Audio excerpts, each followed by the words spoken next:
What's up there, Metal Summoners? It is so great to always see you guys. Thank you as always tuning in, rocking out, and having a good time here on your Island of Misfit Toys. We're kicking off your weekend right in the middle of the week. It's exactly how we roll with things here on the Metal Summit.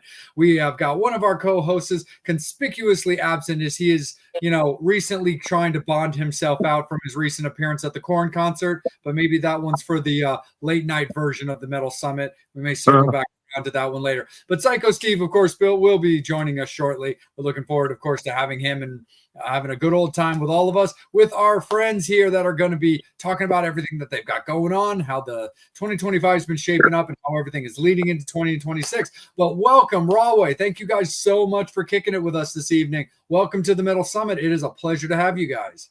Thanks for having us. Pleasure to be here. Thank you. The most badass intro I've ever seen. Oh, thank you. Absolutely. Yeah, like our friend Shad put that together. He's got his own music talk show over on YouTube, and he designed that for us, and he put together some very, very heavy music when it came to that. Yeah. And I remember watching the video going like, well, the video's bitching. It's really great. And I'm listening to the music and I'm like, well, that's not exactly the style of this show, but hearing like your name, your show's name, like in the lyrics and stuff being sung, I was kind of like, you know what? It's starting to grow on me. Yeah. Very catchy. I think anytime you see a skull blow up, it's usually a good start. Yeah. Absolutely. For sure. That's the way it is, melting faces and blowing up skulls. Like that's how rock and metal is. Yes. But absolutely, guys, for anybody who's not familiar with the band that's about to get to know you guys, like please individually introduce yourselves and what do you guys do in the band? Where do you want to start? Good. Tim, you. Oh, all right. I am Chigger. I'm the bass player and the fearless leader of this band. No, I'm not the fearless. I only delivered their Chinese food when I freaking got into the band. But anyway, yeah, that's what I am. That's what I do. Power of the egg roll, dude. Yeah, there you go. Power of the egg roll. I like that. My name is Steve Cardenas. I'm the drummer. I'm one of the founders, I guess, of the band. I guess that leaves me. And I am Nick Hade, and I am the singer for our band, Rahway. Right on. No, absolutely. No, super duper appreciate you guys. Talk a little bit about how 2025 has been treating you guys so far. Well, so far so good. I mean, we ended up signing a deal with Pavement Entertainment, which was really huge. They put our CD out in July. We have a full-length album out with 11 songs on it. We have a video out now for our song Rocket Ship. We've been playing the shit out of everywhere. We played with Seven Dust recently at the Tropicana in AC. That was a huge show. We're playing with Dorothy up in Bethlehem. Yeah, Monday. On Tuesday. Tuesday. This is why I'm the leader, because Steve doesn't even know his dates. Yeah. We're just kicking ass. We're just kicking ass, taking names, and we're not done yet. We're still trucking along. We got a tour coming up in January with Scotty Austin from Saving Abel. I don't know if you're familiar with him. But we're doing a tour. We went on a tour with him in May, guys, and then we got invited to do another round of shows with them. 10 dates Nice. in January. Yeah. Oh, nice. Yeah, no, Dorothy's great. I saw her in Towson. My buddy Sam Bam has been playing guitar for Yeah, her. he's So, great. so that's awesome. So I was kind of hoping that she comes to the area, so not only get to see her again, but also just get to see my guy. But that's super duper awesome. And I mean, Seven Dust, that's killer, man. Like, I mean, who doesn't love Seven Dust? I mean, it's crazy how consistently good they've been for so long as a band that I still feel is kind of under the radar, Yeah. but where, and I just mean like more so like they should just be like out there more as like a constant topic of like great music conversation. But I just feel like they just kind of ride that steady wave. Yeah. Hey, you know what? I mean, that show is packed to the rafters, man. 2,500 people just crammed in there.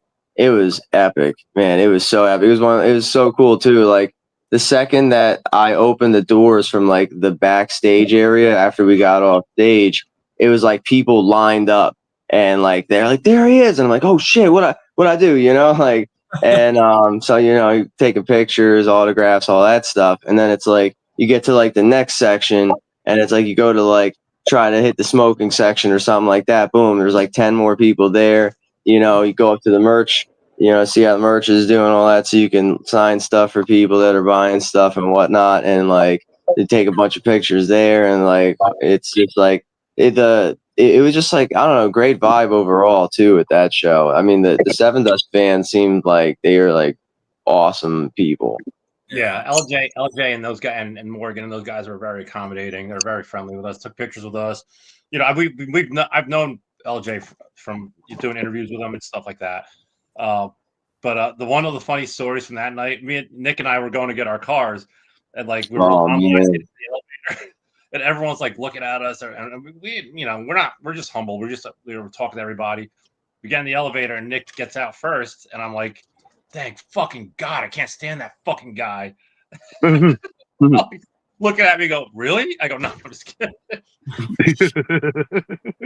Yo, but when I was coming out of that, I was trying to get out of the parking garage. It was like the cars were lined up out the wazoo, and it was like somebody let me out. I finally get to the street. Boom! All of a sudden, there's this guy in the middle of the street screaming. I don't even remember what he was screaming, but then all of a sudden, like 6 cops pull up, and I'm like, all I gotta do is make a left so I can go and pick up my gear and get out of here. It's like, but whatever. That's tour life kind of stuff. It is what it is. Oh yeah, no, absolutely, for sure. And it's like, look, I just want to get to the bar. I just want to get a drink. The fans, but I mean, at the same time, it's a compliment, man. They're paying you guys the ultimate compliment with that kind of attention. Especially whether they've seen you before or seen you for the first time. Absolutely, love and appreciate it. I'm just grateful that I'm even able to have the opportunity to entertain most people on the stages that I've performed on. Yeah, we try to make it a point to go to the merch table after every show, just to do like a free meet and greet with the new fans that we're making, and we call them family members. Right? We call them family reunions. Our shows. So we're these lines are getting longer and longer every time we play, which has been amazing. Yeah. No, absolutely. And how does like the merch sell overall? Because obviously, especially staying out on the road, like that plays a really big part in going from city to city. It's how we make our money. These places don't pay. So. Right. We've been lately. We've been doing a lot better. It's like he said. The tables they've been getting. It's like every time we play, it's a little bit more. Yeah. Oh, I think if you have a cool shirt design, people will buy it. Oh, for sure. I've always found that having a good t-shirt design gets attention there. Like the type of t-shirt, like I gravitate towards like those soft style t-shirts. I find that those are like super duper awesome, and always having hoodies available when it's cold. Yeah. That was always a big thing for me when I was in bands and stuff, is any tours or any shows that I did in that September to like March type area, I always made sure to have like hoodies available and stuff like that, because as long as you guys can play your instruments, put on a good show, and treat people with respect, man, if they're cold, they're gonna come shop. Yep. That's a great idea, Jay. I'm going to write that down. Yeah, dude. Absolutely, for sure. What's up? Definitely, man. What's up, DC? We got you in on here now with us. Hey, he made it. He's driving. How you doing, fellas? I had some technical issues. That's all right. Nah, no worries at all, for sure. You heard Angel, him. my good man. Go ahead, brother. No, I think Oh, we you heard saw- there were technical issues. Oh, gotcha. Well, we got you now, man, for sure. Angel, my good sir, let's kick it up to you. Man, just want to say how awesome it is to have the band on the show. I've always thought about it because I can't. You guys have been in my freaking life the last few years without you guys even knowing. I saw you guys open for Spread Eagle. Jay, what year was Masquerade? 3 years ago? Masquerade, yeah, 3 years ago, 2022. Yeah, I opened for Spread Eagle 3 years ago. My ex had invited me to the show. So it's awesome seeing the band signed to Pavement Entertainment because you guys have really been hitting the pavement. Like I said, I keep hearing about you guys living in Jersey. That's all I hear. Rahway, Rahway's here, Rahway's playing there. It's a good thing because you guys stay on my mind. You guys stay on the radar. Yeah. So just want to know, how did everything come together for you guys to sign with Pavement Entertainment? Because I know you guys have been hitting the pavement fucking hard the last few. Oh, that's a question for the big guy over there in the top right corner. Me? Yeah, I don't know. you. I don't know who's in the top right corner. Oh, see, I told you I was the leader. I didn't really think I was. Well, the thing is, brother, as soon as you get over that lack of confidence, I mean, the sky's the limit. Yeah. It's true. So with Pavement, we had friends that were signed to them, and they. I was like, you know what? If they're signed to them, so we're better than they are. Why don't we give it a shot? So I reached out to.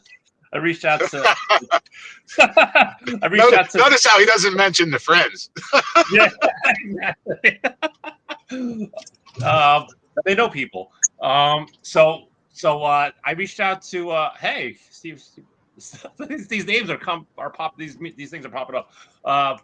So I reached out to Tim and Mark over at Pavement, and I said, hey, we have friends that are on your label, and we think that you'd be interested in our music too. So I sent them some of our songs, and at first they didn't answer, and then I actually work for a concert promoter, SLP Concerts, and we were doing a show with Plush, and I noticed that Pavement was on the email. So I reached out to Mark, and I said, hey, I reached out to your label.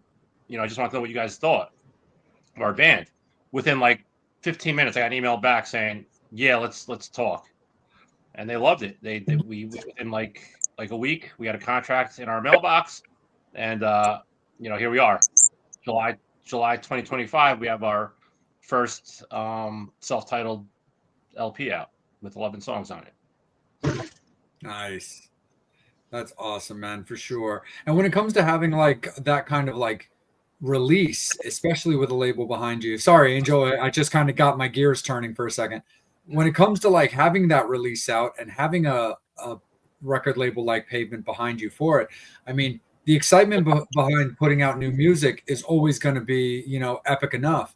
But then when you get that kind of acting where it just allows for other outlets to be reached out to, whether it be, journalists like myself and Angel, or just any type of, people intertwined in playing music, there's always got to be like that extra little boost of excitement.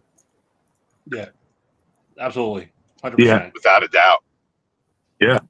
It makes it kind of like I don't know.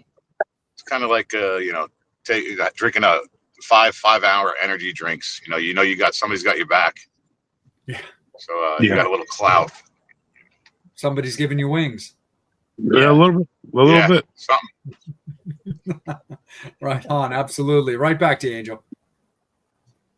Let me get to a really good question from Brian. Brian wants to know the best and worst decision of your life. Joining this band. Woo! Yeah. Best decision of my life was knowing that I wanted to be a guitar player. The worst decision of my life was wanting to be a guitar player. Oh, yeah. I guess I would say this. That's about right. That's pretty accurate. Yeah. The prize in the end game are not the the $1 million mansion and the fancy car and then everybody loving you. The prize is doing what you love and following your passion. Yeah. That's what the prize is. So the journey's all about that. It's like I get to live this curse, that I have on me. You're blessed with a curse. Yes. Yeah. It's kind of like Chigger with his screwdriver set. Yeah. Oh my god. Just learned how to use a screwdriver. Dave hates my screwdriver set. It's like one of those screwdrivers that has like all these different like heads on them, and he hates it. And it's efficient because I don't have to store all these screwdrivers in my garage. It's just one screwdriver that has all these heads on it. Right. Nick, what about you? Oh, it's pretty much the same thing. Like the worst decision was to follow my dreams, and then the best decision was also to follow my dreams. Because you know what? If I did another route, if like instead of chasing all that's awesome and all that fun stuff, I went and said I'm going to chase money and do all this. Well, there's a lot of things that I would probably look back on in life and say, do I regret not following my dream? And what if, like, I'd see a commercial or something, see somebody singing, or I'd be like, that could have been me.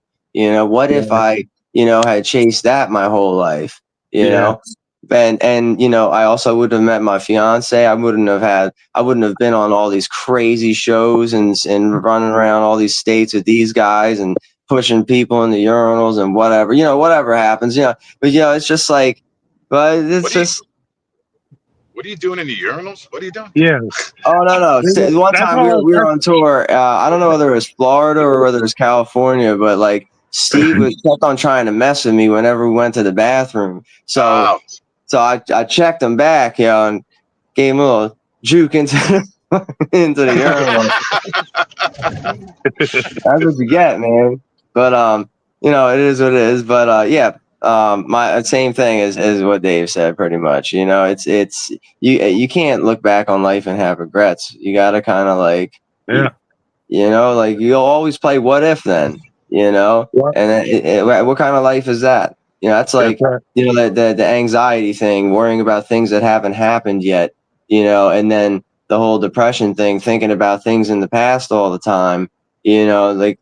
Kind of got to be in the moment now, we all get lost in the sauce because it's like information overload all the time, but I think that, following your dreams, to an extent, it makes sense to me, and that's it.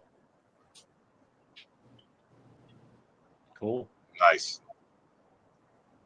I think that for me, like, I think the best decision I ever made, I guess, with all kidding aside, was like actually saying yes to Dave because me and him wanted to be in a band together for a long time. He's my Mick Mars to my Nikki Sixx, so like, we always wanted to play together, and saying yes to them was like accepting a marriage proposal, and 10 years later, here I am still married to these guys.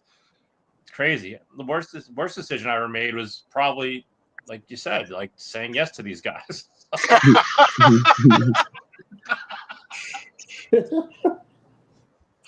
Oh my God. What did I start here? That's how you say yes to the dress.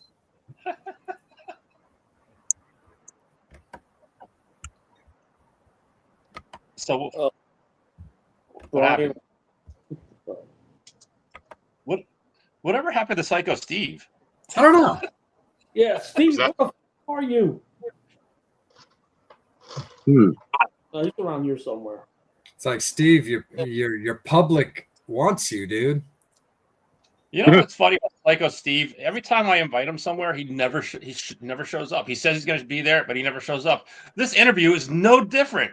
He's like, he invites us to this interview and doesn't even show up. Yeah, and then you're at like some obscure place that you never would have been to ever, and you just end up there, and there he is.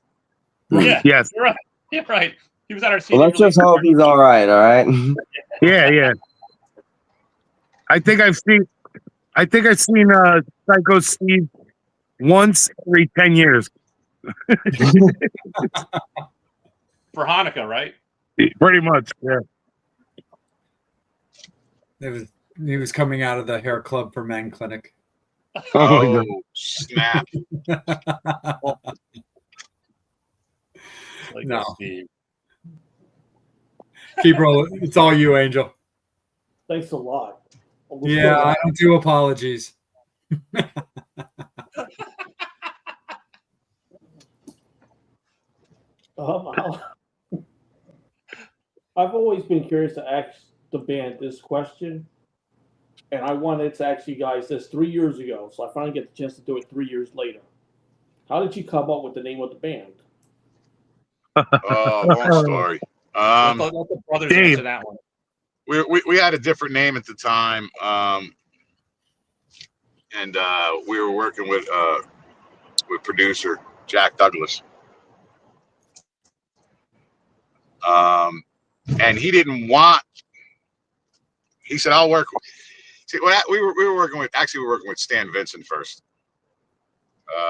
and we were named Sun, and he didn't like that name, and he said, "You guys should try to get a name that's more clicky, more whatever." And so we wrote down a list of names, and we came out with the name Pushrod, and I thought it was stupid, but he liked it. Everybody else was like on the fence, and everybody agreed to it. As soon as Stan Vincent said, "Well, if you guys ain't going to use it, I'm going to use it, and I'm going to put a band together and call him Pushrod." I'm like, this fucking guy. So, long story short, we were in contact. Our manager at the time was in contact with Jack Douglas of Aerosmith, Cheap Trick, John Lennon fame, and he was going to produce our stuff. And he was going to start working with us. He liked the demos, and he said, "We just got to capture that stuff live." And he goes, "But where'd they get this name, Pushrod?" And they said, "Oh, Stan gave it to us, Stan Vincent." And he's like, "Oh, Stan Vincent, huh? Well, why don't you work with Stan Vincent?" And I'm like, "I'm not losing Jack Douglas over Stan Vincent." So he had said that he ran the name. Aerosmith was working on that, I think, Honkin' on Bobo album, and he ran the name past Steven Tyler, and he said that Pushrod was a stupid name. It sounded like Nimrod, which kind of sounds exactly like something that Steven Tyler would say. That sounds like Nimrod. That's stupid. So he said, "Okay." He goes, I think he asked him where they from. He goes, "They're from a town called Rahway in New Jersey." And he goes, "Well, why don't they call it band Rahway? That's a cool name." So Jack Douglas called us up, and we were on speakerphone with a bunch of us, and he said, "I'll work with you, but you got to change the name of the band's name to Rahway." I'm like, Yeah. Okay, whatever you want. And there it is. It's stuck. I think So it's been that way ever since. That's been the name of the band, Rahway. Yeah, I think we argued about it for like a week. But then at one point I was like, you know what? The Beatles is a bug. Let's not get excited, guys. fuck it. Let's not get excited. Yeah. Let's not get too excited. Everybody calm down.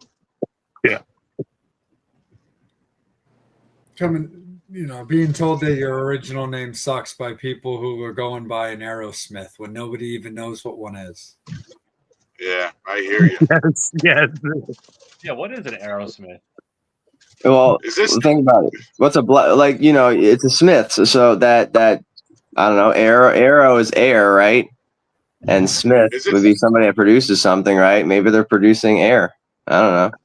Is this internet radio? Could you curse on here? Absolutely. Curse it up. Oh, it's kind of like being a cocksmith. You know what I mean? Yeah. Oh, yeah, there you go. Cocksmith works with his cock, and he's a master of it. And Aerosmith Dr. works with air. DC. So that's what. So that's what that dude does for a living. Who was at the Korn concert? Yeah. He's a cocksmith. Yes, he was a Ah. cocksmith. It's all A coming together swordsman, now. if you will, a swordsman. The swordsman, an S-wordsman. Yeah, he didn't realize he left his masturbatorium a long time ago. Oh, You guys will learn that there's no shortage of cock jokes in this band. Probably not. That dude from behind him knocked the cock back in him, though. Yeah, oh yeah. that You got cold cock.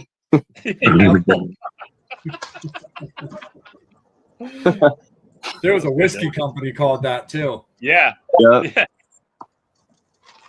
I think I'm still trying to get. I'm still trying to make love in an elevator. Yeah. Oh my god. I thought Yeah. I would, like by the time I was 18, and I still haven't done it yet. I've done that, just not with a partner. Right. But that's how you end up. By yourself. That's how you end up getting. That's how you end up getting punched in your head while you're Yeah. holding your other. That's how you end up getting cold cocked. Yes. we have derailed. Sorry. Oh, dude. No, what was the it question? happens every interview Angel and I do. We end up going off the rails somewhere. It's just a matter of like bringing it back. And in this case, it's just a series of like cock jokes and stuff like that. No biggie. No, not in the least. You know, it's just like now we're just going to be. It's just about how you size up the situation. It's about being raw, doing Hey, things the raw way. I see what you did there. You're See picking what up you what did. I'm laying down. Oh yeah, I'm not going to pick it Yeah. up, but I'm understanding you. Just don't- Yeah. that's all right, Dave. Just don't trip over it, bro. When I saw, All right. Angel, I need to kick it back up to you, even though I'm torturing you, man, because I'll just keep going. when I saw the band 3 years ago, I was like, these guys are probably going to change their name within a year. Just because it's named after a town in Jersey, I was like, they're probably going to change their name within a year. Nope, ain't happening. No. You want to hear something funny, Angel? Yeah. So our last EP before we put out Rahway was called Sounds of Spanktown, and Dave hated this name. And the name Spanktown, we found out, we Googled it, was the name of Rahway, New Jersey, during the Revolutionary War era. So Really? it was only appropriate for us to name our CD Sounds of Spanktown because we are Rahway. He's not lying. He's not lying. You can't make this up. You can't make it up. Look, Google it. The town of Rahway is called Spanktown. That's true. I was like, oh my god. I didn't know that. Yep. Yeah, nobody did until Learn Googleini something new over every here day. decided to. Until Googleini over here decided to research. We're out here educating. Exactly.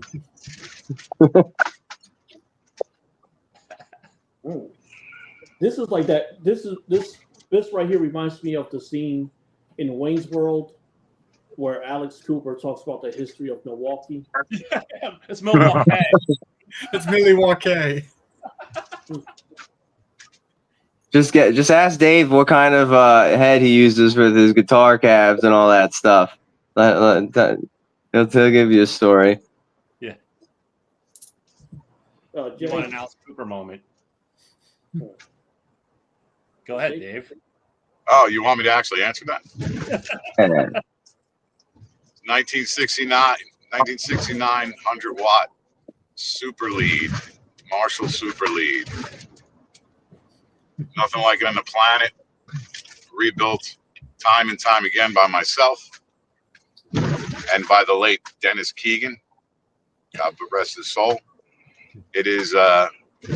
We changed it to a Freightliner. That's the name we call it now. It's a freight shaker. And it's loud, aggressive, it's rude. Sounds amazing on stage. That's it. That's all it is. I don't know what else to say.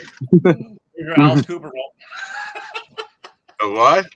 Your Alice Cooper moment. Was that an Alice Cooper moment? It might be. Everything I play, I take apart and I put it back together better. True. There's an old saying that you have your whole life to make the first record. So just curious to know how many songs were recorded for this first album. 11, 12, 11? Is it 11? 11. It's 11, but to be brutally honest, these songs have been written for quite a while. We had 2 EPs out. One was called Slumlords of New Jersey. The second one was called Sounds of Spanktown, like we were telling you about, and we combined them.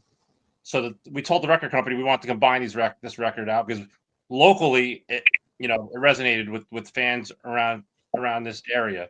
Now we wanted it resonate nationally on a national level. See if it would. We put the 2 EPs together and made it a full length record. Yeah. So the spins are doing well, man. The spins are doing well.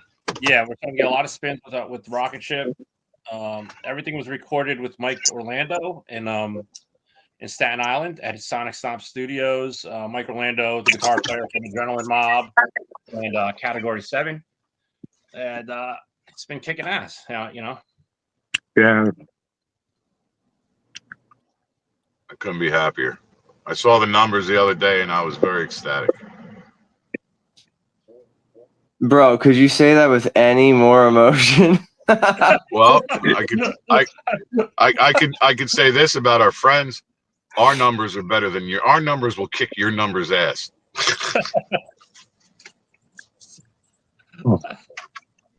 Well, you're saying friends. Yeah, some, yeah, maybe, some of us are friends with some crazy people,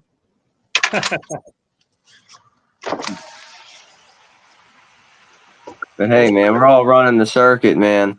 We're all running that. We're all chasing our dream, trying to do everything we can to keep on doing it. It's just like, we do. I mean, I personally, I do this for the love, just straight up the love of music. Like I play. People don't realize that. Like I don't just sing. I've also, I play piano, I play guitar, I produce all sorts of different genres of music and stuff like that. It's like, but like with rock music though, I mean, it's kind of at my core. And I feel like a lot of us would regret, living our lives without at least having gave it an honest shot towards chasing after something, It's the only thing I know how to do. So I don't see me doing anything else. Well, you know how to finish cabinets. Yeah, that too. Yeah,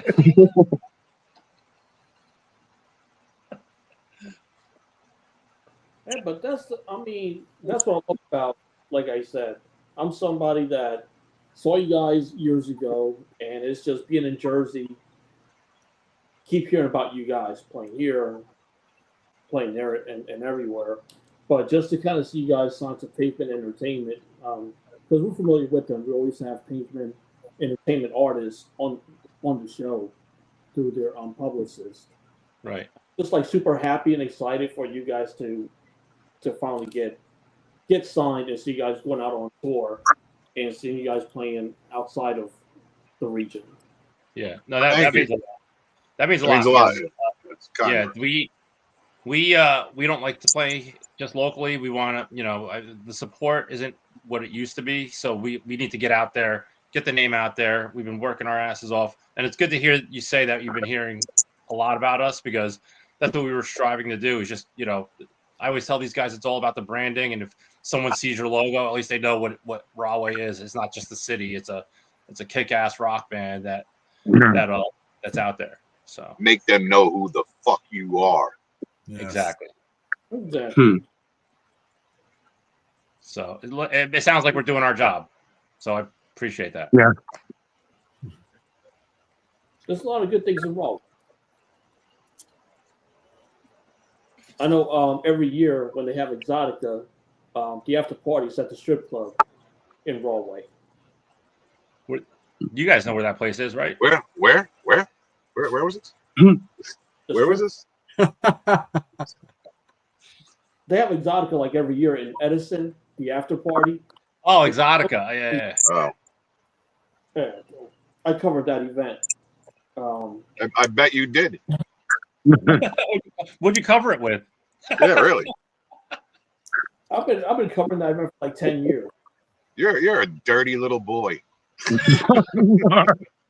I had a mistress tell me to say.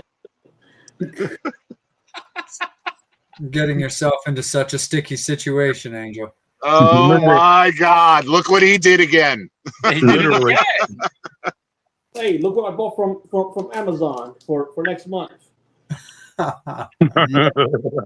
Is that Dear that Lord. next month, Exotica? Yep.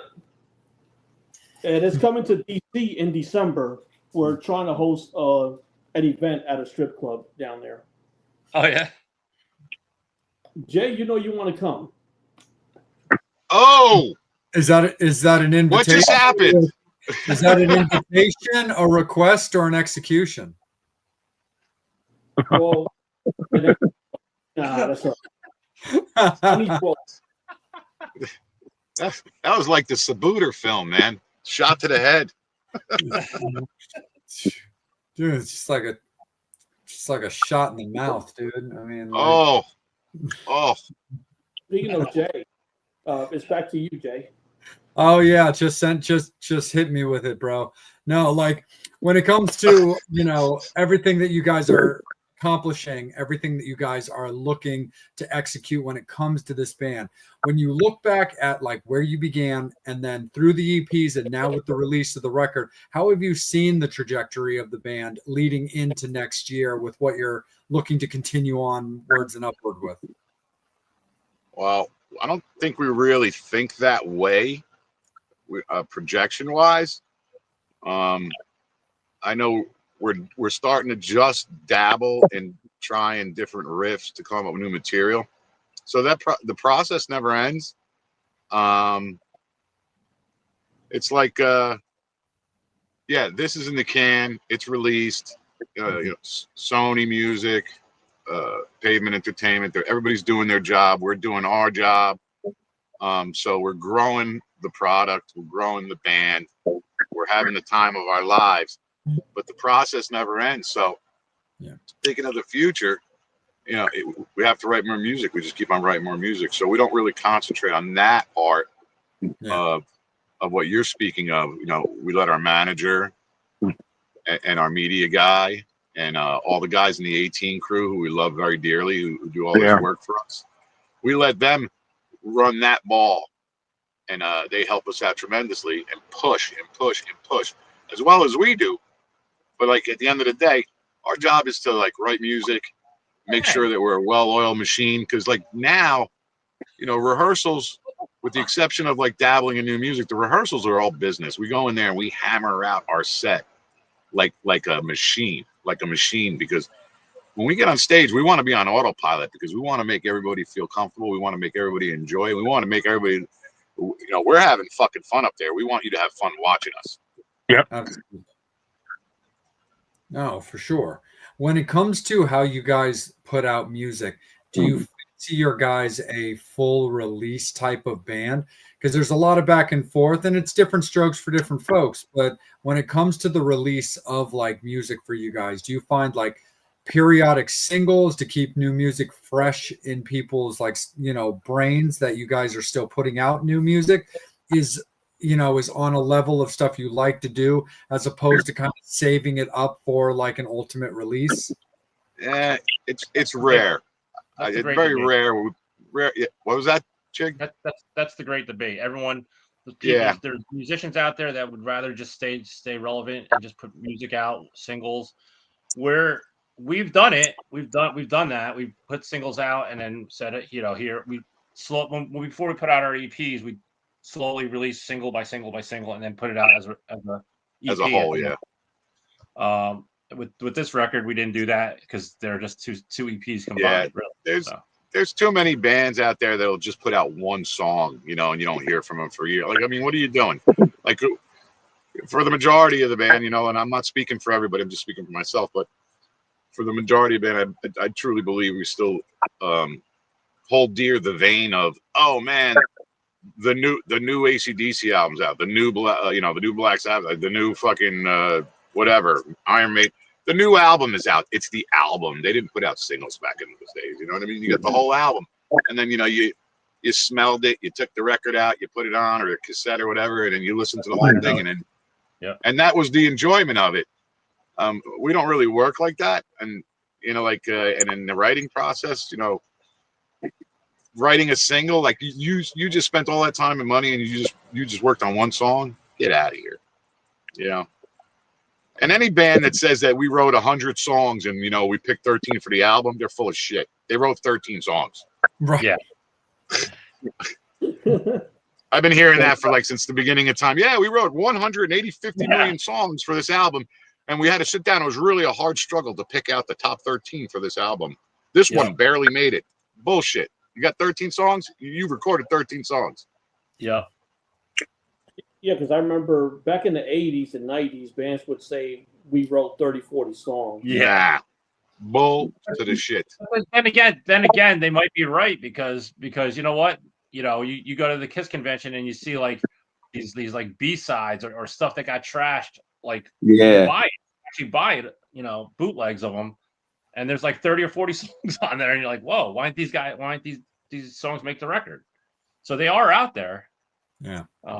But I mean, one thing I've noticed lately is that when I ask that question, wow, like Jay, correct me if I'm wrong, 98, 99% of the time we just wrote the songs that are on the record.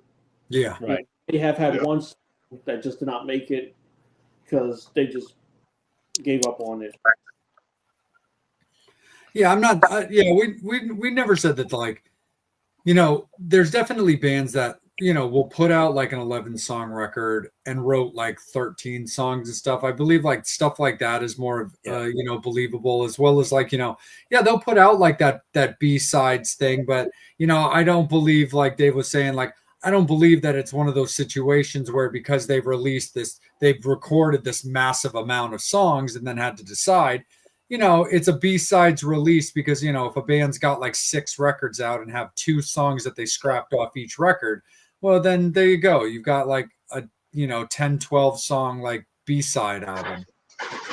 Yeah, I mean, you got to also take into account who the artist is. Are they just emerging, or do they already have content available? Because when people do find out about you, what's the next thing they do? They binge your whole catalog, right? But if you don't have anything but one single, yeah, they're going to wait for the next one. But, eventually something else is going to get in front of them, and distract them and take them somewhere else in life. You know what I mean? Like, because it's information overload all the time. So, you got to also keep that in mind too.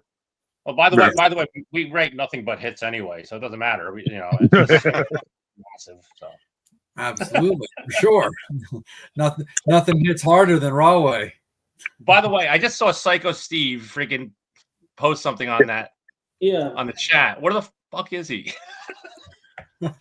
There he is.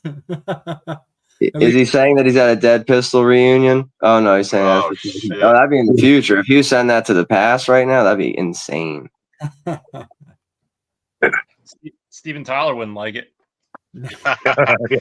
Gene Simmons didn't like it at all. There you go. That's what you need to hear. That's because you couldn't copyright it. Yeah. It wasn't marketable. No, he was straight up. He was like, no. He was like, no. It sounds like you got a limp dick. That's what he said to me. Oh, jeez. Dave just brought it right back to Exotica. Hey, that's all right. So we'll make it start pointing up. Talk a little bit about the song "Only the Strong." Ooh, that's Nick. Let's let Nick talk about that one. So it's pretty much like it's about the reason why Dave buys 3-legged jeans. It's no, I'm just kidding. No, Only the Strong is pretty. I mean, most of our songs can be taken in like music is very opinionated. Everybody has their certain vibe that they feel to a song, certain things that flash in their minds. Only the Strong is pretty much about survival. It's about being a badass when you need to be a badass. It's not necessarily condoning violence or anything. It's more of something to give you energy to overcome anything that is kind of oppressing you or keeping you down, or like doing harm to your well-being in your life. And it's about a lot of our songs do kind of have that, but it's definitely kind of also like a warning, like good people walk around all day and they don't go around fighting people and doing all this stuff. But, when a good person, a happy person gets angry, sometimes that could be devastating, and sometimes people walk around with a chip on their shoulder from things that have happened to them throughout their day, and they have no outlet for it. Sometimes you need to hear something like Rahway, like Only the Strong, to kind of help you vent that out, or, because like music is used for multiple different things, some people use it for chilling, some people use it for working out, some for dancing, etc., and our music kind of fits a bunch of different categories depending on the song,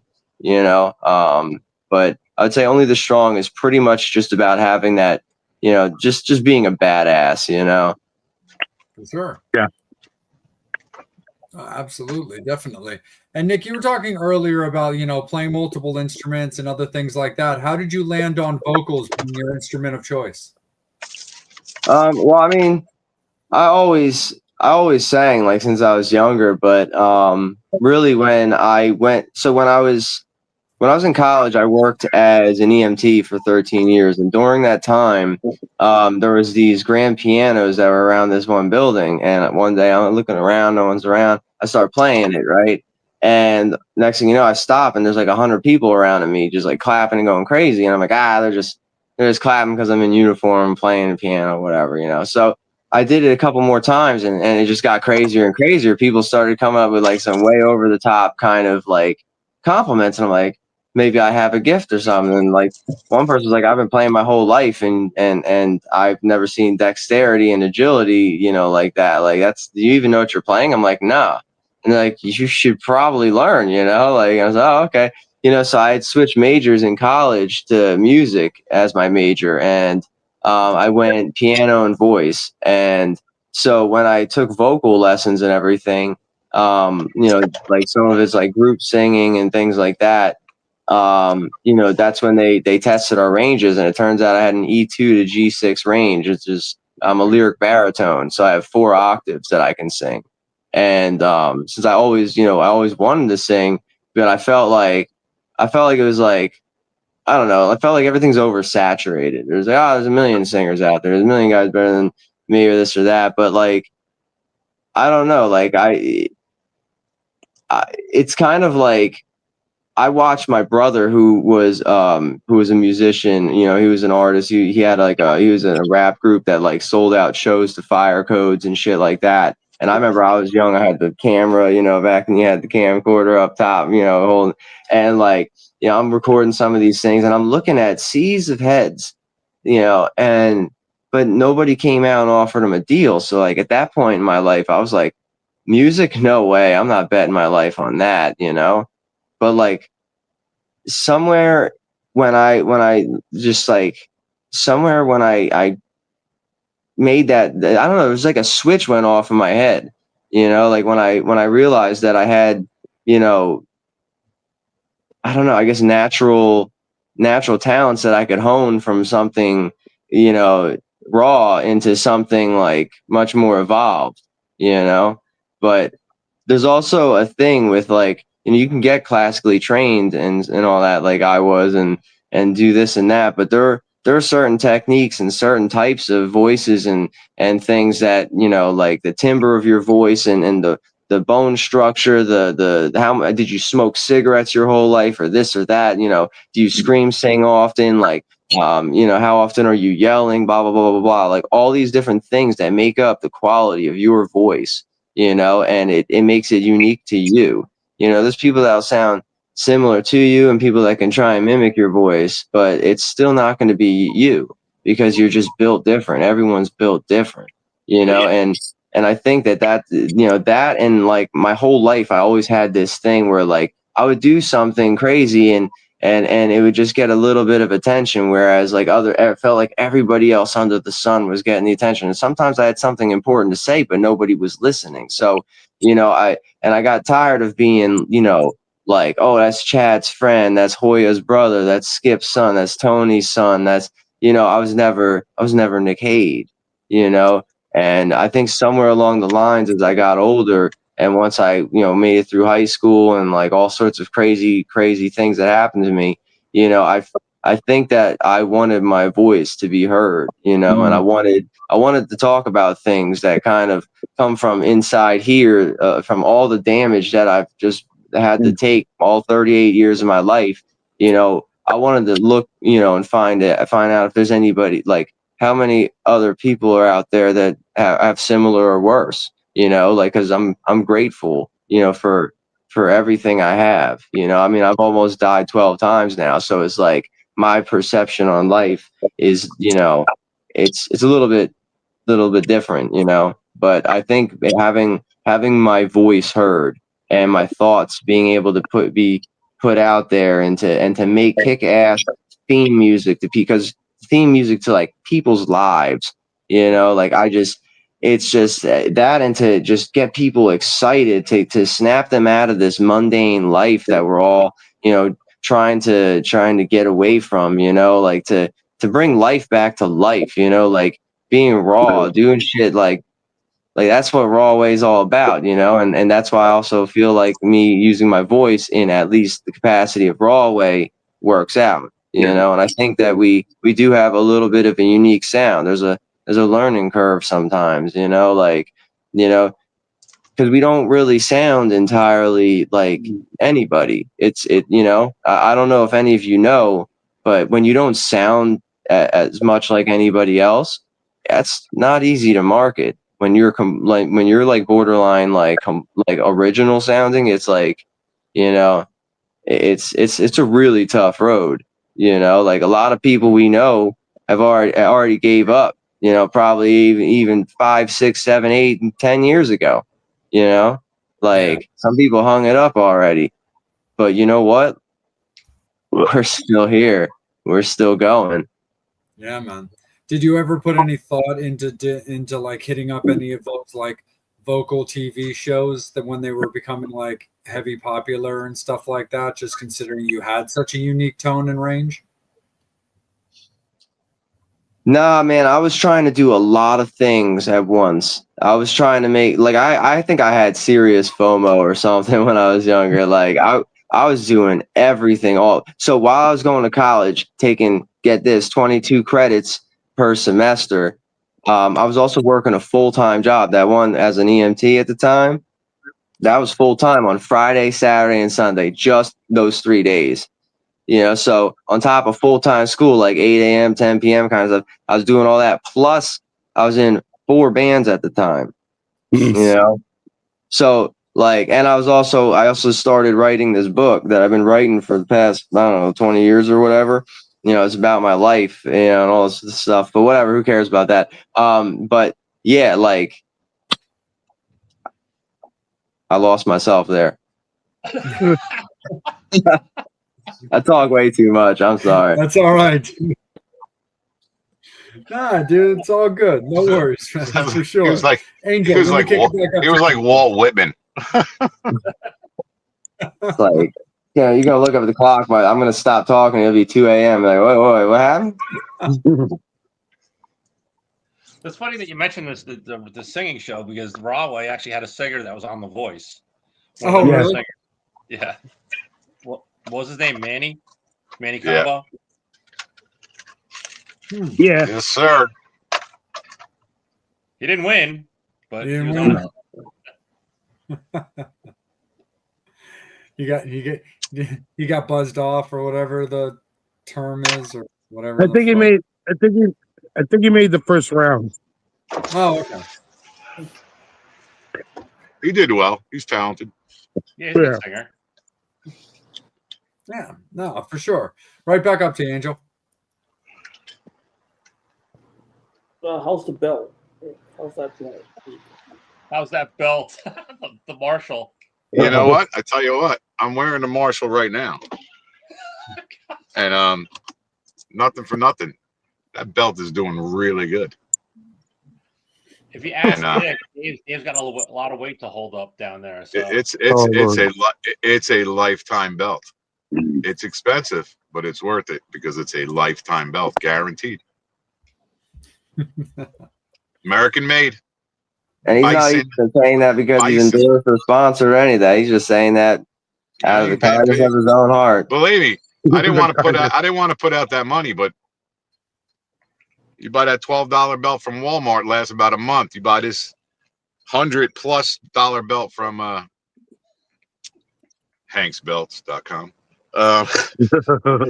Maybe I'll get a free belt. We're talking like some serious thick 1/8 thick ass 2-inch wide. We're still talking about the belt, right? We're talking about the belt. Apparently. Everybody wants to be a belt guy. That could be like a meme audio. Everybody wants to be a belt guy, and then boom, something fucked up happens. Hey, man. You come to a Rahway show, you can witness the belt. Take the belt off and just fucking. There you go, Angel. That's for your Exoticon. There you go. Take my belt to Exotica. There you go. Just pistol whipped by the Bible Belt. There you go. You know who won't be at a Rahway show? Psycho Steve. He'll tell us that he'll be there, but then he won't show up. Yeah. Yeah. Unfortunately, he had to work tonight. Oh, is it? Did he finally get back to you and say he had to work tonight? Yeah. Tell him he's off my Christmas list. Oh, Hanukkah. Oh, Hanukkah. He's off my Hanukkah list. Hanukkah card denied. Good night. You get 8 wonderful days of nothing. Yes. Did you guys see that he got some flack for some picture he put up with Jaws? Yeah. No, I commented on it. I said that everybody should just shut the fuck up. Leave that guy alone. He could say whatever the hell he wants. Exactly. It got so bad that he had to issue an apology the next day. You didn't have to issue no apology. We didn't have to issue shit. Mazel tough.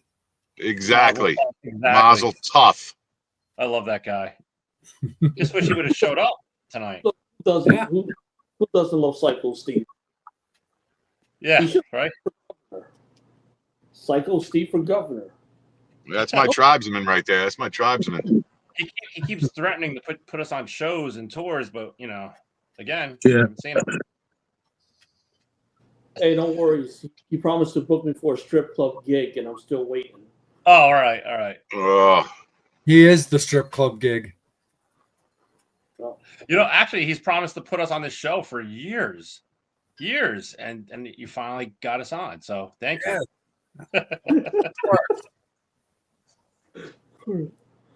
Yeah. Brian knows. Yes. See? Brian knows.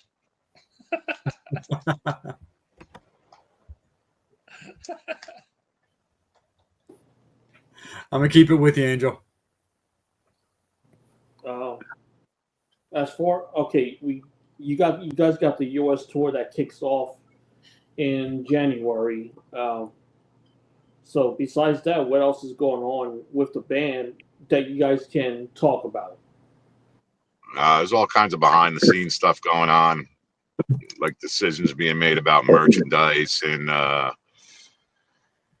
routes being taken, and what we're going to spend money on this, spend money on that. Like I said, we're dabbling in a few songs, nothing particular, but there's some ideas out there that we're just fiddling with, and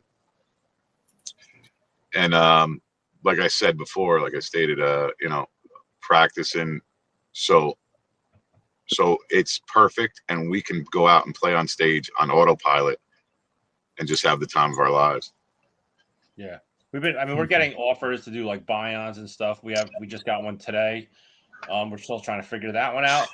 I don't want to say who it is, but it's something really, really cool if it does happen. But we'll see, It's semi-cool. No, it's cool. It's semi-cool. Look at me. Hey man, every offer is cool, man. Come on. I know. It's semi-cool. It's nostalgic cool. I don't know if it's. Yeah, it's nostalgic. I don't know if it's. But it'd be nice if we had an investor. If anyone's listening and wants to spend some money, we'll take it. So, Word. Yeah, It would definitely help. we could use about 14 grand. That would help. Yeah, definitely. Yeah, if it works out, it won't be quiet. yeah, so Wall Street investors, this is where you can invest. Get out of Yeah. Wall Street, come to Jersey, and invest. I think it would be a great investment. I think that we'll have a lot of fun together. Steve at the bottom over there, he offers sexual favors. He's the only single one in the band, so I'll offer you a free ride from Wall Street to Rahway. yeah, that'd be nice. I'll take it. Hey, Park listen, if Avenue. you want to invest enough, you hit the high enough number, I'll straight up give you a percentage of what I make. That's that's You know, Angel. you listen to the music. You listen to the music, and if you believe what you're hearing, then it might make, you can probably make a good investment there. Mm. Angel playing the record while he's driving his fake taxi. Hey, it's called Uber. It's not a fake It's Uber now. It's fake Uber. Hey, you know, Dean Simmons. Dean Simmons, you're always looking to invest and expand your bottom line. Yeah. I mean, we have to find some ways to do it, you know? Yeah. Absolutely. It's about tightening that up.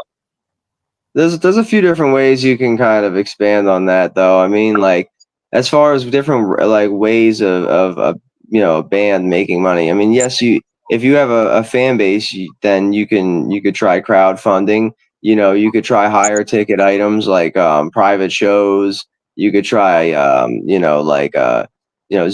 I don't know, half an hour Zoom sessions with somebody for a certain amount. You could do kind of like I forget what their cameo kind of thing, say happy birthday to somebody or whatever, or like, there's like a whole bunch, there's like a ton of different ways. I mean, outside of like the regular ways, shows, merch, blah, blah, blah.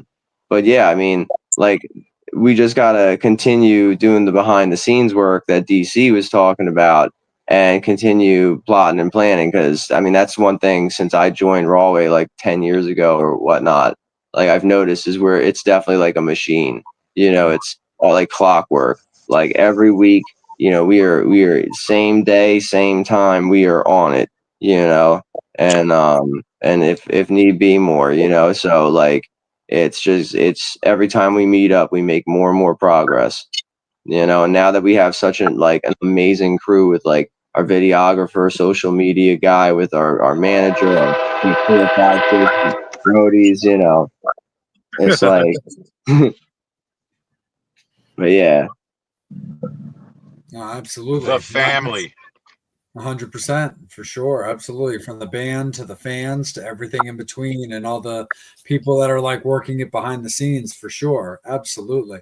Brian, Elvis or the Beatles? What a horrible question. I love you for it. I'm going with the King every time. You're going with what? The King every time. Yeah, I can't go with anywhere else. I have to say Elvis. I mean, Don't get me wrong. I love the Beatles. I love them to death, but Elvis every time. Yep. I take the Beatles because they were songwriters. That's me. Who? Sure. Who'd you say? I'd say the Beatles. The Beatles because they were songwriters. Yeah, right. What about you? Yeah, Nick? thanks for taking all the wind out of the sails. Yeah. Sorry. Well, Way to go, Steve. I'm going to approach this in a totally different perspective and just say, if I had to imagine being them, I would probably go with the Beatles because they got to live full lives as, superstars. Not John Lennon. You got. Yeah, damn. All right, well. All right, shit. I take that. I'm sorry. Let's see. Yeah, I'll probably still. It's so difficult. Elvis versus the Beatles. It's not that difficult. Elvis, pretty awesome though. I mean, come on, Elvis had that swag, right? I mean, Beatles had Most their own handsome kind of man swag, alive. but I gotta go with Elvis. Gotta go with Elvis. You sure? You sure? Perhaps I won't be happy about it, but I gotta go with Elvis. Are you sure? Yeah, I'm sure. Steven Isidore. You sure don't want to change that? You want me to change it just for you? I'll change it just for you. No, I'm kidding. Then I can sit on the fence and be like neutral as always. The comments are laying it on thick for Elvis. Yeah. Absolutely, for sure. But also on that note there, Metal Summoners, you guys have been rocking out all night. We definitely appreciate you guys for sure. It is going to be last call for alcohol, though. Any final questions, comments, anything you want to ask the band on what they've got going on or where they're going with what they're doing, now's your time to get it in. Angel will always clear the board. We'll make sure that you guys are all heard. But silence equals happiness. So make sure that you guys put in any questions that you guys want to hear so we know that you want those answered. So it is last call for alcohol there, Metal Summoners. We appreciate you guys. We're going to rock out with Rahway for a little bit longer, but it's almost about that time. Right back to you, Angel.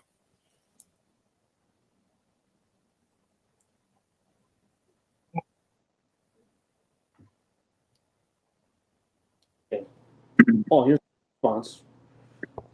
Elvis for innovation and swag, Beatles for recording innovation. Yeah, that's a good way to sum it up. Yeah. That's not fair. That's our social media guy. Oh, it is. Nice. Yeah, but that's a good way to sum it up. I mean, It's Elvis pretty was like good. a entertainer on stage, and the Beatles were about the songs. True. Good question. There he is again. Thanks, Sean. Sean wants to know what size your Marshall belt is, Dave. So it's a 44. I think it's a 44 and 3/8 maybe. It's about 11 inches. What kind of metal is it made out of? What's that? What kind of metal is it made out of? Stainless, solid stainless. There you go. I don't think there's that. What else could you say if you're trying to advertise a belt? All the parts are replaceable. Something fails, send it back. They send you a new one. Was that our last call, Weston? Yeah, Your stupid belt? yeah.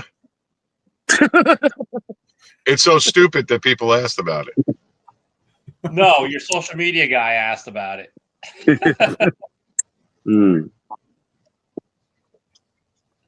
Why is he worried about what goes on in your crotch? I don't know. Oh, see, now the chat's starting to get interesting. Oh my god. Oh, Sean bringing it back to derailment here. Yeah. Something new today. Angel, you might want to invite Sean to Exotica because he's he's a good photographer. Oh, No vibrators. shit. Looks like we're getting a little bit of gear talk, though. Ed wants to have he wants to hear Steve, you talk a little bit about your bass drum. Oh, He's compensating. yeah. You got Hit it. him. No, Boom. my drums, I built my drums from scratch. So it's, I don't know the size, but it's a long bass drum. It's 28 inches. It's about, I want to say like 16 inches, 65 long. And I don't know. I just built the whole thing. It's beautiful. Have you ever seen it? It's obnoxious. Like I gotta say, like, being on stage with this kick drum, it's like this long, and every time you try to go to the other side, if I want to go to Dave on the other side of the stage, I'd have to jump over this kick drum just to get over there because it's Yeah, I mean, I look at him sometimes on the side of the stage, and he's like shaking with separation anxiety because this big wall of Wall of sound. But the sound is perfect. Yeah. You know. Yeah, it actually sounds good. yeah. It's all right. It's all right. Yeah, there's no line there. It sounds good. And it's bedazzled, like Ed said. Yes, it's It bedazzled. is bedazzled. Like a rhinestone cowboy. Mm. Is that gonna be our next stage outfits? I'm gonna have to match his drum. We're gonna come there out you like go. Shawn Michaels with the mirror outfit, you know? Yes. And yeah, his theme music can be your walkout tune. Yeah. And now you know what our walkout tune actually is? It's What's New Pussycat. And I don't know why, but it's What's New Pussycat. And right before we go on, you hear the crowd actually singing What's New Pussycat. So funny. How did you land on Tom Jones?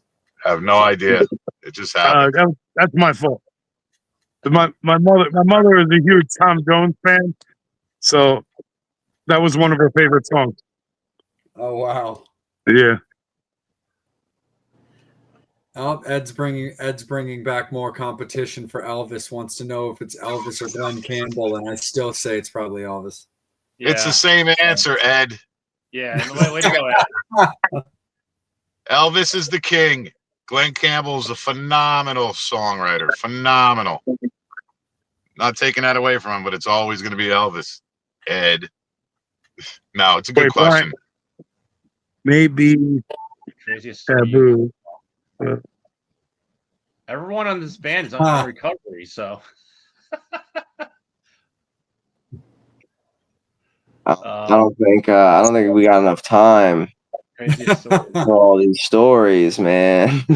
I was on mushrooms one night, and I was walking down the seaside boardwalk, and it started freaking pouring out. It looked like a tidal wave all over the place. I get back to the hotel, and I look out the window. It didn't even look like it rained at all.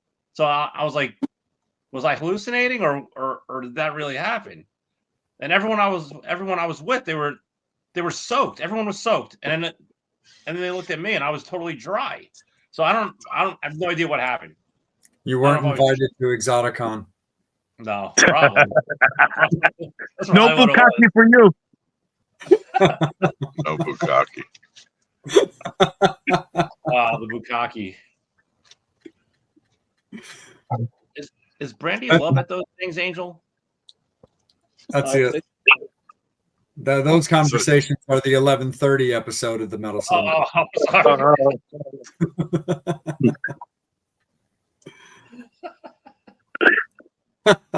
That's how my morning conversation starts sometimes. Oh, really? Is how much do they want to glisten? No, that's another question. Like, what's for breakfast? I see what you did there. Nice. Oh my God. For sure. But guys, we could definitely go all night, and it's been an absolute pleasure. But of course, before we let you guys go officially, please let everybody know where Rahway can be found. Nick. RahwayBand.com. Sweet. Bam. Stamped. Awesome. No, absolutely, for sure.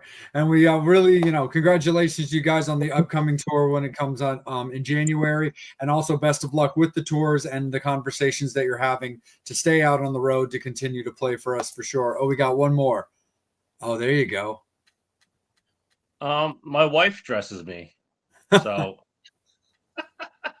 it's what she pulls out of the closet. Yeah. Yeah. You're wearing this one today. Bam. Yeah. There it is. Look at that. It's like they know. It's probably our manager. Absolutely, for sure. But that's the way to be, Metal Summoners. Make sure that you guys are going and supporting them on everything that they've got going on. Make sure that you're checking out on their socials, anything that they have for merch. Even if you guys can't make it to the show, remember, merch purchases, things like that, they help out the band in every way possible as well. Allowing them to do stuff in the studio, allowing them to be out on the road. There's a whole lot of stuff that you guys can do that might seem minuscule to you and me, but in the big picture for the guys and them being out on the road. Hey, what's up, Anna Maria? When it comes to the guys being out on the road, that's what allows them to keep doing what they're doing. So you guys got to make sure you're supporting them with everything that they're going on there. But we really, really appreciate Rahway rocking out with us tonight. Guys, you guys are family. You guys are alumnus. You guys are always welcome back on the show. Anytime you have something you want to discuss or anything that you want to, just put out there, even if it pops up on short notice, reach out to me, reach out to Angel, reach out to the elusive Psycho Steve. And we can find a way to always make sure that you guys are heard and everything that you guys are doing out on the road. We can do anything that we can to help you out with that. All right. Thank you, sir. Thank you. Welcome to the family. Yeah, welcome to our family. Psycho Welcome Steve's to the on- Rahway family. Psycho Steve's getting kicked out of the family. Oh, sweet. He's out. Yeah, Steve, your hair couldn't save you on this one. But Metal Summoners, again, thank you guys so much. We really appreciate you guys rocking out. Make sure that you're following Rahway, like I said, at rahwayband.com, but also on their social medias as well. When it comes to the Metal Summit, you can follow us on Facebook as well as YouTube. Those are the big ones. That is where you are watching the guys right now. That's where you've been hearing all this crazy cock talk and all these great stories that have been going on live on Facebook and on YouTube.